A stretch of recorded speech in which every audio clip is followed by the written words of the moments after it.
Good afternoon and welcome. I am Carol Browner, the Administrator of the Environmental Protection Agency.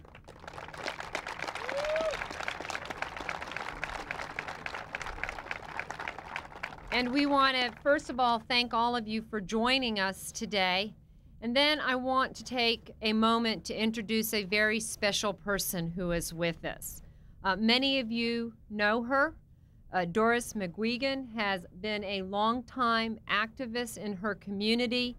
She and many of her friends who are with us today, Dolores Barnes and Gloria Seitz, worked together to ensure the reduction of toxic emissions in their neighborhood.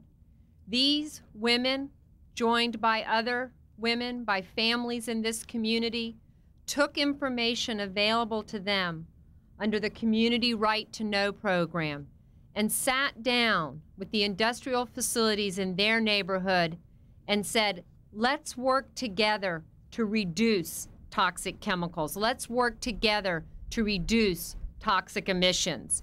And because of their work, since 1986, toxic releases reported by the local chemical companies in this community have declined by 74%.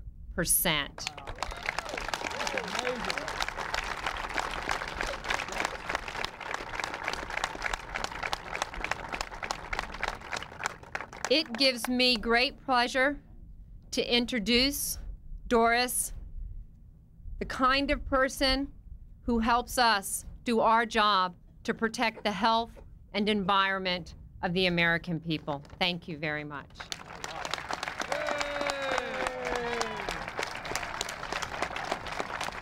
Can we pull that thing out there? You want to stand on the thing? Thank you. You know, it's really something when the President of the United States pulls a little pad out for you to stand on. You know, things are really great. Thank you, Carol. And I would certainly like to welcome all of you people here. What a beautiful day. Couldn't be any better. And what beautiful people you all are. My name is Doris McGuigan, and it is a great honor today to be here with this wonderful community and all the political leaders who have worked so hard together to protect our environment and our health. I live in the Curtis Bay, Brooklyn, and formerly Brooklyn Park, which is close, area. My husband and I have lived here for over 40 years, and I have raised my two sons here who are with us today. We are surrounded here by chemical factories and a lot of other polluting industries. I mean, you name it, we have it. We live in a zip code that is quite famous in this area because it has one of the highest cancer rates in the country. We know firsthand how dangerous water and air pollution can be to the health of the people in this area. Not too many years ago in our area, if you went outside at night or even during the day, you get this awful smell. I mean, it was really, really bad. And, you know, we used to tell our visitors, they used to come and say, what is this smell? And we'd say, oh, that's only Curtis Bay. Well, things are different. Pollution from the smokestacks at that time settled on our cars, our gardens, our clothes, if you put them in the yard, if you had your windows open, all on your windowsills. So we knew we had to do something. So the first thing that we did is we worked with other leaders in this area to make sure that our environmental laws were strictly enforced. Then we worked at the state and federal level to pass stronger environmental laws, including the Community Right to Know. We were beginning to make some progress. We use community right to know and the federal toxic relief inventory to start working directly with the industries in our area. We started with a dialogue with some of our worst polluters. We set up committees with industry and citizens to work together to reduce the pollution. We asked for and we got an alarm system to warn the community people of a chemical spill. And believe me, that wasn't easy. And we finally began to breathe easier in the Brooklyn-Curtis Bay area. But now the Congress and the Republican leadership is threatening to undermine the productive relationship that we have worked so hard to establish. They want to roll back the 25 years progress we have made in protecting our health and our environment.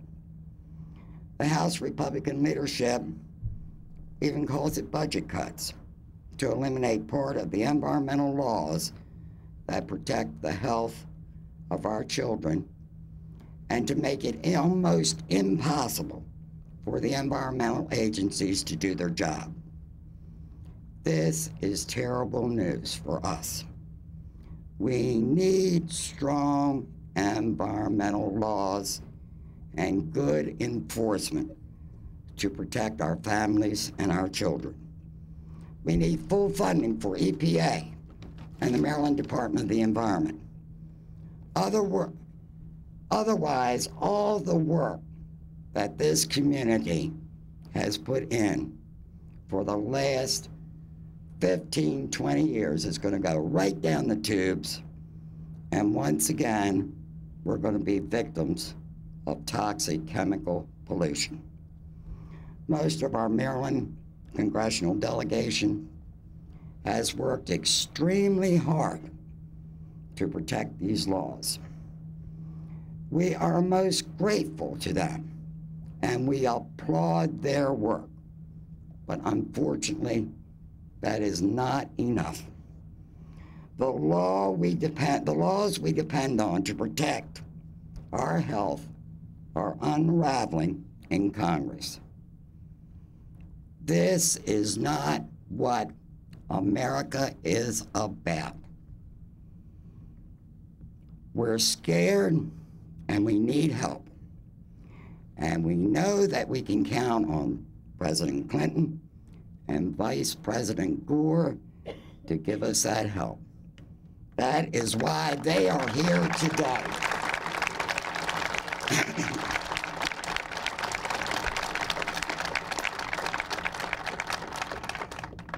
Ladies and gentlemen, it is my great pleasure that I introduce you to the Vice President of the United States, Mr. Gore. Thank you very much. You're welcome. Great job. Great job. Great job. Thank you. Thank you, Doris.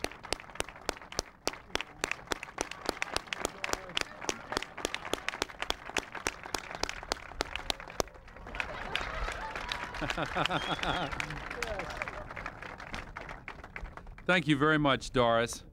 What a fighter. And those in the Congress who are trying to repeal the public's right to know may not have really counted on Doris McGuigan. They're not going to even know what hit them. Thank you very much, Doris. And I want to also thank Administrator Carol Browner. And it will be my honor to present the President in just a moment. But on his behalf, I would also like to acknowledge the distinguished guests who are here.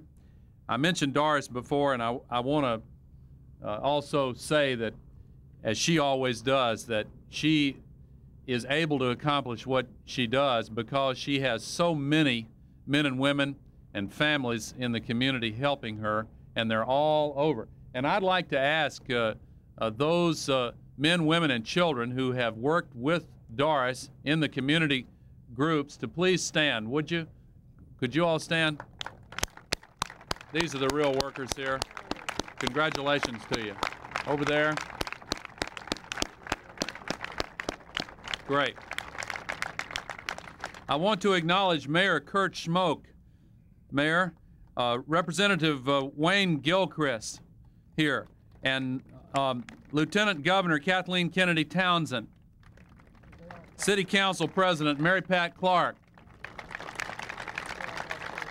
Maryland Secretary of State John Willis, over here, Maryland Attorney General Joe Curran, Maryland Controller Louis Goldstein, Maryland Secretary of the Environment Jane Nishida,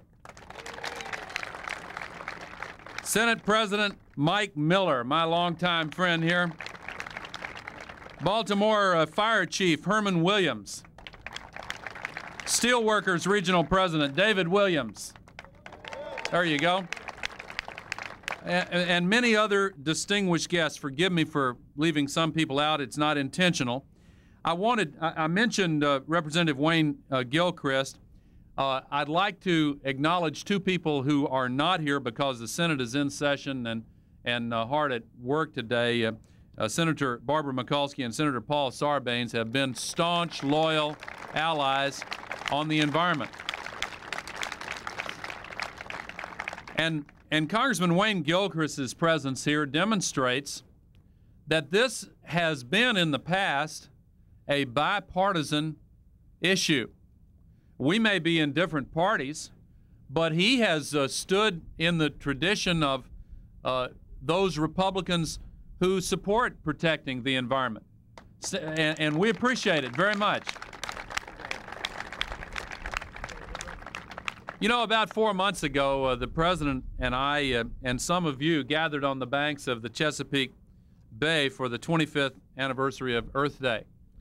It was a day in which we reflected on 25 years of that bipartisan progress to improve public health and protect our environment. And of course, we must always acknowledge the great progress that has been made. And Doris talked about it earlier, because when people at the grassroots level got the information they needed to speak out and work together effectively, things really did start to change. And there's no better example of that progress than the Chesapeake Bay, where it used to be in very, very bad shape, and now tremendous progress has been made in cleaning it up. But it's one thing to celebrate Earth Day, it's something else to continue fighting the battles that made Earth Day possible and made that progress possible. And we've got a huge battle on our hands right now. Doris McGuigan, along with Dolores Barnes and Gloria Seitz, are examples of citizens who heeded the call to action that Earth Day is all about and that the environmental citizens movement is all about. Not just on Earth Day, but every single day. In fact, now, when chemical companies, steel companies, or oil companies in this area need to make a decision, on the very top of their to-do list is to make a call to Doris and Dolores and Gloria to make sure that it sits right with their group, Concerned Citizens for a Better Brooklyn. Now, that's democracy in action, and it's a good thing. The President is going to tell you more about the Community Right to Know Act in a moment. But let me say this. Since 1986, when that law empowered Doris, Dolores, and Gloria, toxic releases reported by local chemical companies that these women have worked with have declined dramatically. She used the figure of 74%. Now, that is a huge accomplishment, and the businesses have become more profitable and more efficient in the process. And it's important to note that, because when you are using raw materials to make pollution and waste it by spreading it on people's houses and yards and children and automobiles, you're wasting money as well as hurting the environment. And the little bit of extra incentive that comes from the community to say, clean that up, we don't want that pollution all over us, translates not only into a cleaner and better community and a better place to live, it also translates into more profitable, more efficient, more productive processes in the companies that are involved. That's just how it works. South Baltimore is certainly a cleaner and healthier place because of the way this whole thing has operated. Unfortunately, however, not everyone is answering that call to action as the citizens of South Baltimore have been answering it. There are some members of Congress who refuse to answer that call. The only call they're answering is the one for the wealthy lobbyists for the biggest polluters in the country. And we're tired of them answering that call. They ought to start responding to the people for a change.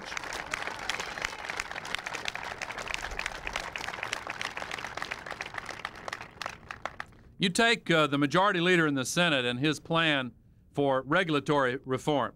That is a plan that actually makes it harder to keep pollution out of communities, to keep bacteria out of our drinking water, and E. coli out of our meat.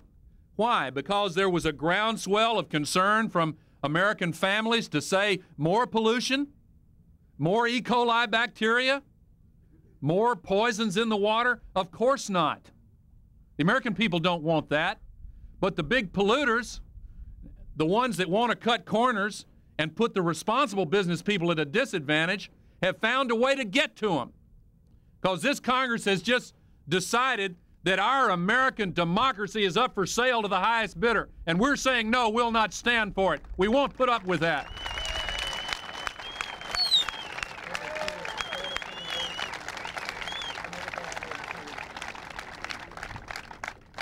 The Republican assault on the environment and public health has been relentless and across the board.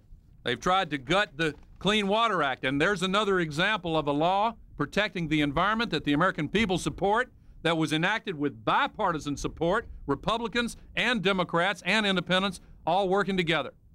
This new bunch came in there, and they invited the lobbyists for the polluters to come right into the halls of Congress, gave them a room in the Capitol, asked them to write the amendments to the law, asked them to then explain the tricky legal language that nobody could understand except these lobbyists and lawyers, and then gave them their marching orders to go out onto the floor of the Congress and vote for weakening the Clean Water Act. It is a disgrace, and it is against what our country stands for. It's against what this citizen group mobilized around. And I'm telling you this, I may not be a very keen political analyst, but I firmly believe they're making an extremely serious mistake. They're listening too much to these polluters, and they're ignoring the groundswell of outrage that's building all across this country in support of clean water, clean air, clean and safe food to eat. And ladies and gentlemen, I think that the work that's been done by folks like those gathered here must continue.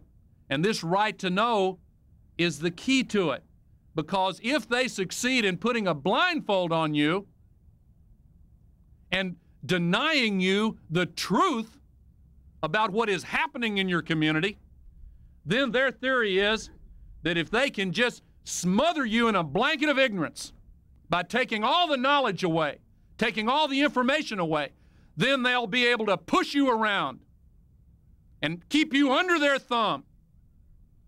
Now, we're talking about a balance of power in this country that goes way back to Teddy Roosevelt's time, when our nation decided that the people needed a way to speak through self-government to protect themselves against those who are so wealthy and so powerful that they feel like they have no connection to the community and can just do whatever they want to. That's what this Right to Know Act is all about. For some reason, they want to dismantle the law that has provided citizens like Doris McGuigan and people from communities all across the United States with the tools they need to help make their neighborhoods safer. We believe the solution is pretty simple. A budget that is balanced with an environment that is healthy. Common sense reform with laws that accomplish their purpose without unnecessary obstacles and red tape. So, when we see responsible citizenship and the kind of involvement that is so evident here in South Baltimore, our country needs to respond. When we see positive and necessary environmental and public health provisions threatened in the name of special interests and lobbyists for polluters, this administration, under the direction of President Clinton, will respond and fight back. And the person that I now have the pleasure to introduce has said that when what he sees as the Polluters Protection Act comes across his desk, he will respond. Now,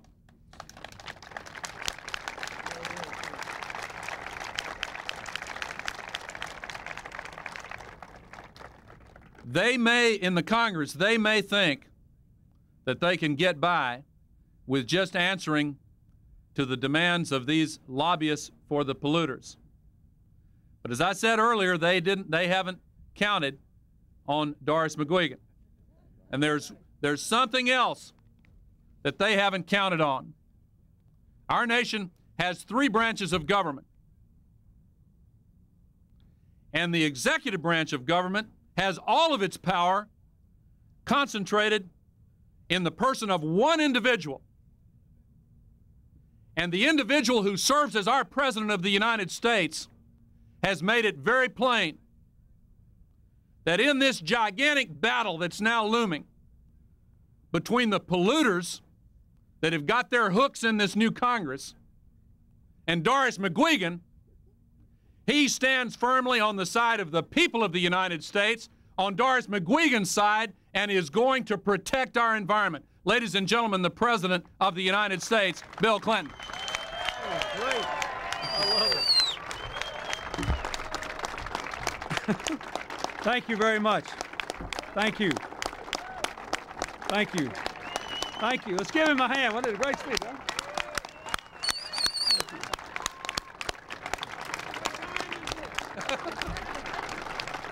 Thank you. Thank you. Thank you very much. Please be seated. As you can tell, the Vice President really has no strong convictions about this issue. That's the darndest stump speech I've heard in a long time. I thought for a minute he was a write-in candidate for mayor here. It was a great speech, and thank you for what you said.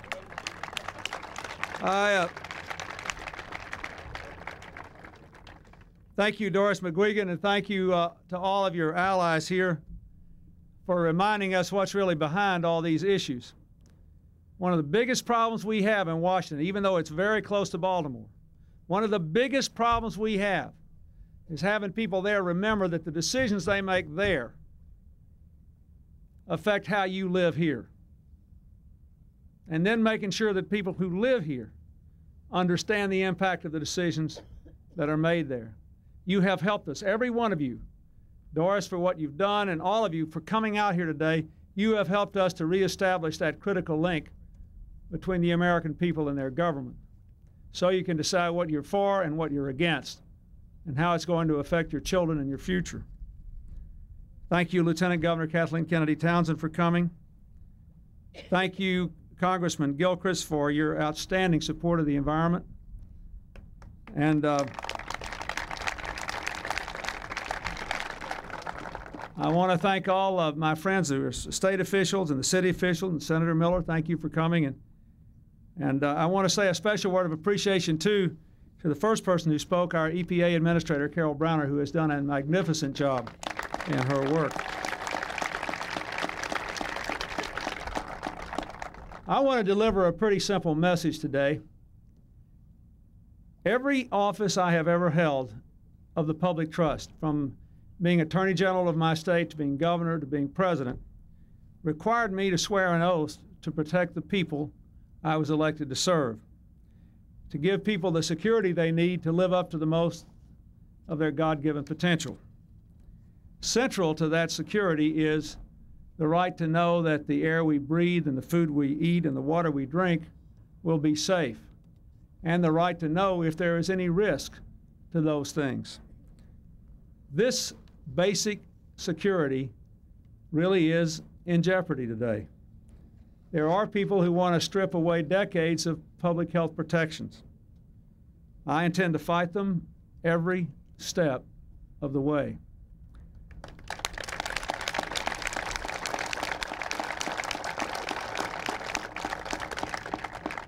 As I said, the battle over environmental protection is being fought in Washington, but here in communities like this one, all across America, big and small, you see what is really at stake.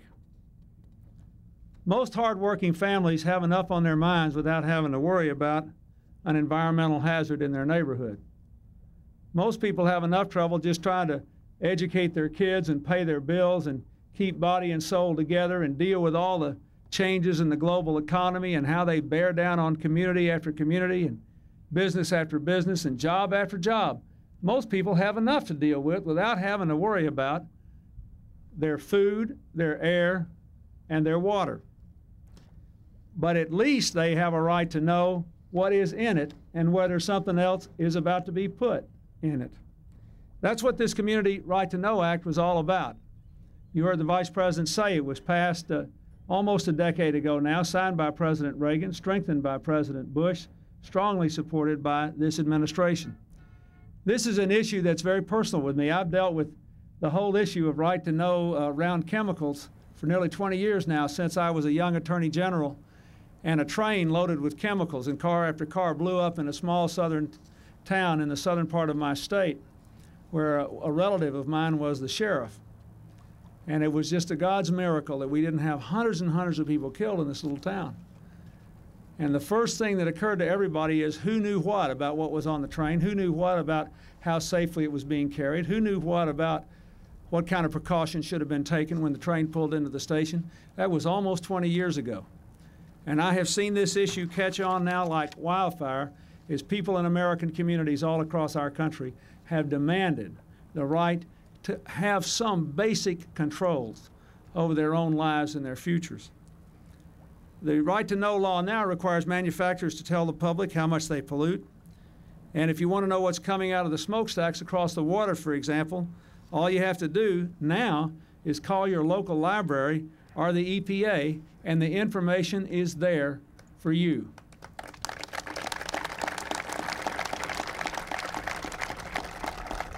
The Community Right to Know Act does not tell companies what they can and can't produce. It doesn't require massive bureaucracy. It doesn't affect every company, just those in certain industries. It's carefully focused on a list of 650 specific dangerous toxins. About 300 of those have been added since this administration came into office, I might add, and over 100 of them are known to cause cancer. This law works, as you have heard. You have had particular success here because you've had such a good grassroots community effort with your 74% reduction. But you need to know that nationwide, every place in the country, since the Community Right to Know Act has been on the books, reported reductions in toxic emissions are about 43% for the whole country.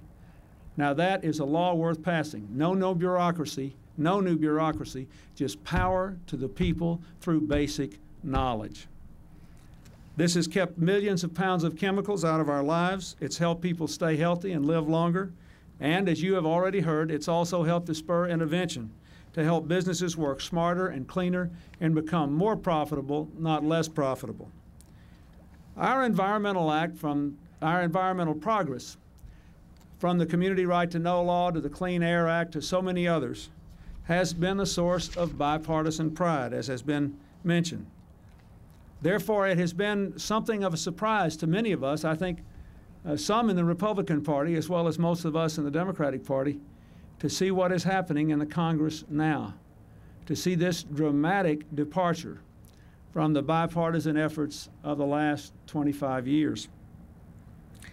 The House voted to gut environmental and public health protections last week under the pressure of lobbyists for those who have a vested financial interest in seeing that happen. The budget bill they passed would cut environmental enforcement by 50%. It would virtually bring to a halt the federal enforcement of the Clean Water Act and toxic waste cleanups. A terrible mistake. A terrible mistake. In a brazen display of the power of these special interest groups, the House added 18 separate loopholes, giveaways, and stop-in-your-tracks orders, stripping away very specific public safeguards to benefit very specific interest groups. One provision allows oil refineries to spew benzene, a cancer-causing chemical, without stringent safeguards. Another would allow factories to dump 15 million pounds of toxic chemicals into our nation's rivers, lakes, and streams next year alone, 1 year. Another permits cement kilns and other incinerators to burn cancer-causing chemicals without effective control. And the House majority also voted to gut community right to know, literally rolling back protections that are already on the books. And if you ask them why they did this, they say, oh, well, we regret it, but there are all these crazy federal regulators that are bringing to a halt the American economy. The problem is there is no evidence that environmental protection has hurt our economy at all. None. And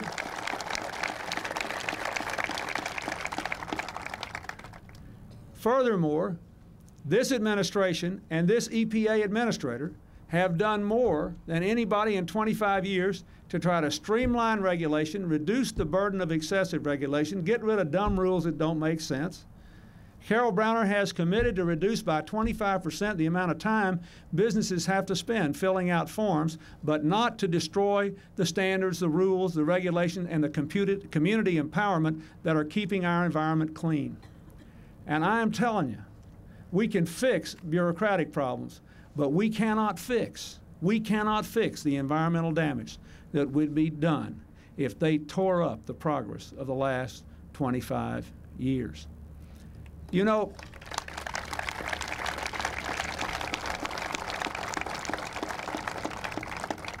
if the environmental laws have been so terrible for this country, you tell me how our economy has produced 7 million jobs in the last 2.5 years, 1.5 million new businesses, 2.5 million new homeowners. Why is the stock market at 4,700 if the environment is so bad? We got some problems. We have stagnant middle-class incomes. We got to get more money for people who are out there doing America's work. But the economy is doing well, and the people who own these businesses are doing well, and our country is moving forward in every single measure except raising middle-class incomes. That is the problem, but the environment's not causing that, and there is no evidence for this. This is a big mistake. It is a terrible mistake, and I will not let our country make it. There is no evidence to support it.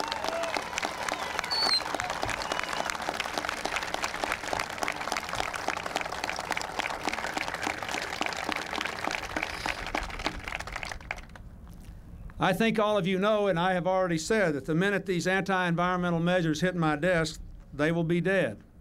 But I intend to do more than that. I want to use the authority of my office to ensure the right of parents to know what chemicals their children are being exposed to. I want more communities to be able to proudly introduce people like Doris and say, we've reduced our chemical emissions by 74%. That's what I want. I want to see more people doing their own work for their own people and their own future. So just before I left for Baltimore, I signed an executive order which says any manufacturer who wants to do business with the federal government must tell its neighbors what dangerous chemicals it puts into the air, the earth, and the water. No disclosure, no contract.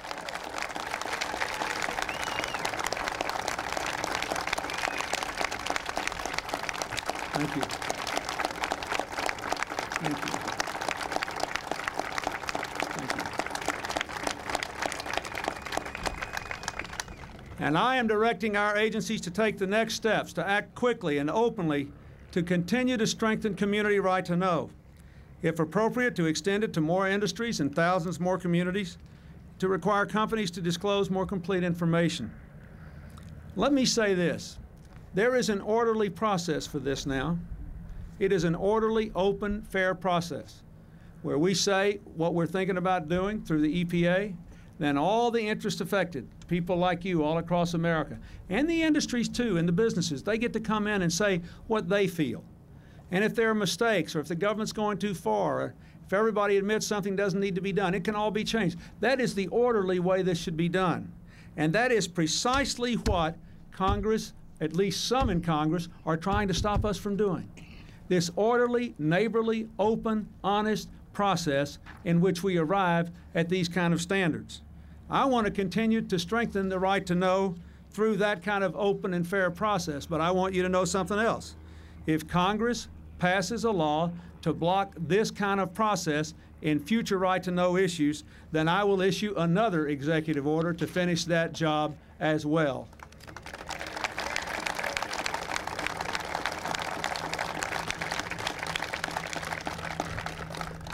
The message here is clear. Congress can go right on with its plan to undermine America's anti-pollution laws, but it will go nowhere fast. Community right to know is here to stay. I want more neighborhoods like this one all across America. And I want America to see you tonight on the evening news and hear about you tomorrow in the newspapers and on the radio stations, so people know what they can do if they work together with the law.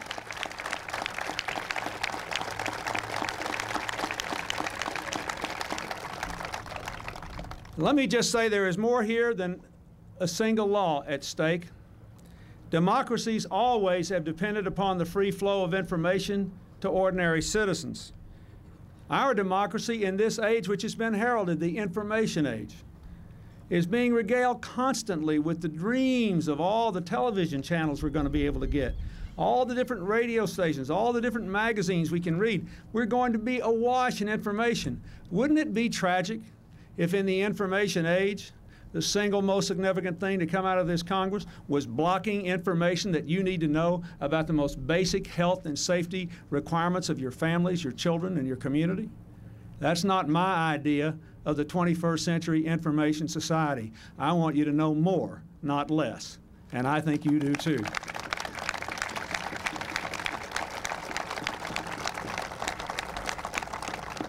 And if you need any evidence of that, just look what happened when the former Soviet Union and the whole communist empire in Eastern Europe broke up. We saw some of the awfulest environmental problems anywhere in the world because there was development there without democracy. Because today's economics took the place of the health and safety of their people, and in the end, helped to undermine their economy. If we needed any other evidence, that alone ought to be enough. So I just want to close by asking you, when you walk away from here, to think about what your ordinary day is like. Think about the information that keeps you and your family safe and healthy. Think about what your child might see that might change his or her behavior. A stop sign, a label that tells you what's in the food you buy for your family. The warning on a pack of cigarettes. This and other things are simple things that we take for granted because their cost is minimal, but their value is priceless. The silent threat posed by pollution is as real and dangerous as the threat of a speeding car to a walking child. We've known for a long time that what we can't see can hurt us. Our health and safety laws, they're our line of defense against these dangers. We're not about to abandon them. Not about to abandon them because of people like you. You know, there's a couple of lines in the Bible that say, if your child asks for bread, would you give him a stone? If he asks for fish, would you give him a serpent? If he asks for an egg, would you give him a scorpion? Today we must ask, if our child asks about the future, will we give him or her dirty air, poisoned water? Would we keep them from knowing what chemicals are being released into their neighborhoods and keep their parents from protecting them? We all know what the answer is. It's no. It seems simple here in this wonderful neighborhood. Why don't you help us make it simple in Washington, D.C.? Thank you very much.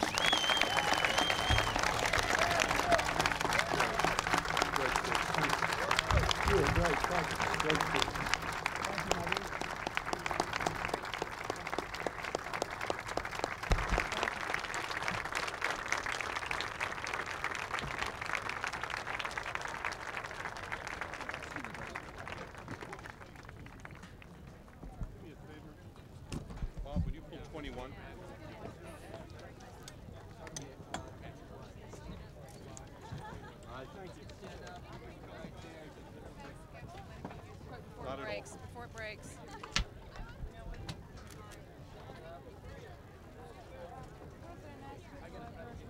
Just time out. It's going to take me about 2 minutes.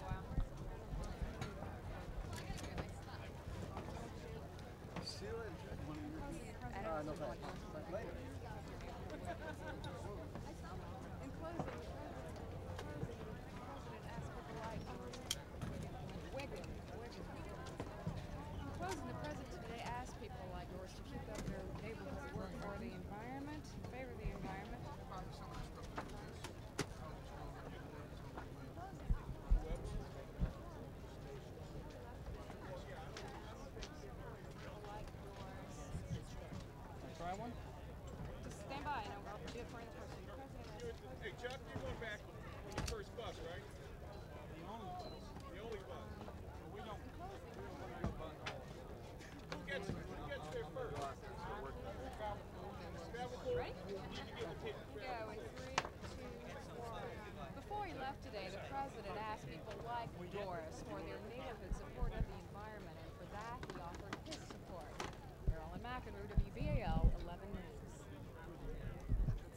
God, that is so vacuous. Who's asking? You ready? Orange and whoever was training Harris. Your new guy Harris was one that called. Before he left today, the president asked people here like Doris McGuigan for their neighborhood support of the environment, and for that he offered an exchange again. 3, 2, 1. Before he left today, the president asked for neighborhood support from people like Doris McGuigan, and in exchange for that he offered his support. Carolyn McEnroe, WBAL 11 News. That's what it